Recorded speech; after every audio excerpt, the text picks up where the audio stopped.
Now what do we have here? An alien story where a pig is chosen as a weapon to destroy an entire xenomorph hive. A brilliant plan, some would say, but we know it well. Everything that could possibly go wrong with a dumb pig trying to kill xenos will go wrong, right? So the plan goes a bit awry, things get blown up, and a gigantically elegant mess is left in its wake. So without further ado, let's dive into this mindless but insanely entertaining comic whose tagline is, "In space, no one can hear you squeal." Before we go into our explanation, we have a very small request. If you like our content, please support us by subscribing to our channel. This is a small click for you, but for us, it means a lot. Thank you. Let's begin.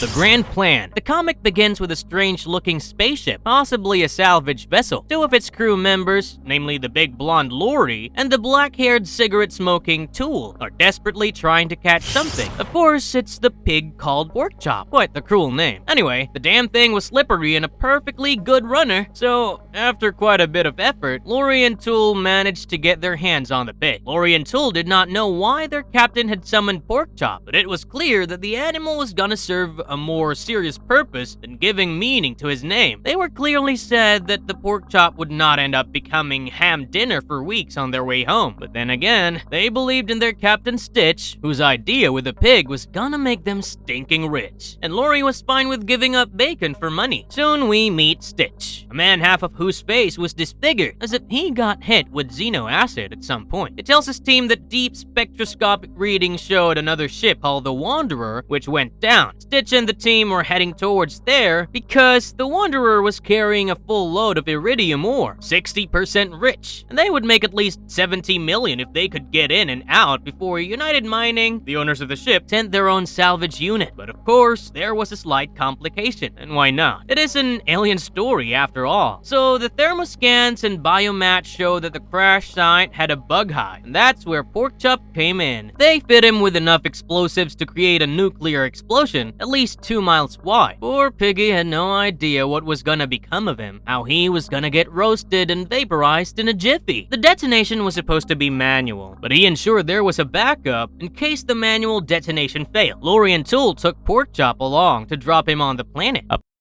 Plan is only as good as its execution. No one but a crew member named Dunphy protested this treatment of Porkchop. I mean, he knew that he would eventually be slaughtered, but he felt throwing the pig in the midst of Xeno so that he could be used as both bait and a weapon was cruel and sinister. Stitch reminded him that Porkchop was lunch meat anyway, and this way they'd at least get richer. Anyway, Lori and Tool did their job, but remember how I told you that Porkchop was a slippery one? Well, turns out even the Xenos, considered to be nature's perfect killing machines, were having trouble getting hold of him. However, Porkchop did manage to get the attention of all the Xenos. As soon as they closed in on him, Stitch clicked his detonator, but there was just a click, no kaboom. Whoops. It seems that Porkchop was gonna live some more because Tool's detonator was faulty. While Stitch was annoyed in his bones, Dunphy was happy that the plan did not work. Right about now, Lori and Tool returned, only to find out the mess they were into. Tool figured that Porkchop probably fell into a crevice or a cave and out of reach. However, he did have a backup in the form of a proximity sensor, which was to get activated if there was no detonation for 12 hours. So, if 12 hours has passed and there was someone near the device, it would go critical for whoever was in the vicinity. Lori and Stitch were just not happy about the state of affairs, but our guy Dunphy was having a real blast. He was just happy that Porkchop was safe and sound in a place where death hissed at every corner.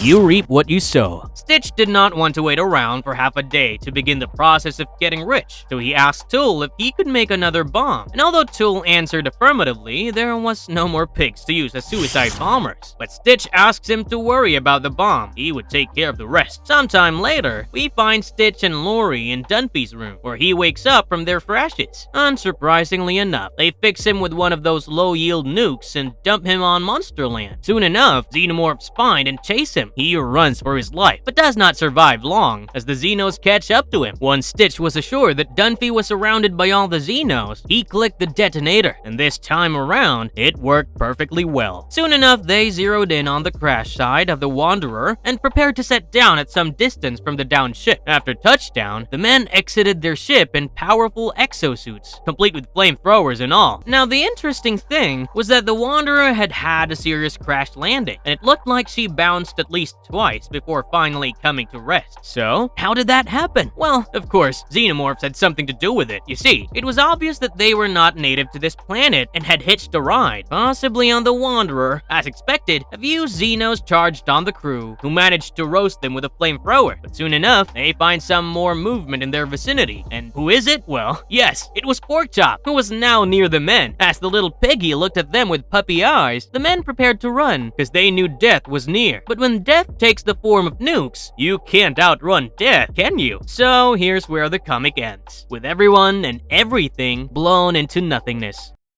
Marvelous verdict. Now I understand that Porkchop did not really annihilate the Xenomorph Hive, but he pretty much had the capability of doing so. I mean, Dunphy, with the same amount of explosives, did ensure that the biomechanical monsters vaporized, so Porkchop could have done the same. It was a blessing in disguise for the Xenos that they failed to catch the sneaky piggy, though it's pretty strange to me that while fools like Lori and Tool managed to get their hands on Porkchop at the beginning of the comic, Xenomorphs could not do the same. But then again, we can't really take these comics seriously, can we? And if you like our content, don't forget to leave a like and subscribe to us if you haven't already. Have a good one and be safe. Thanks, everyone.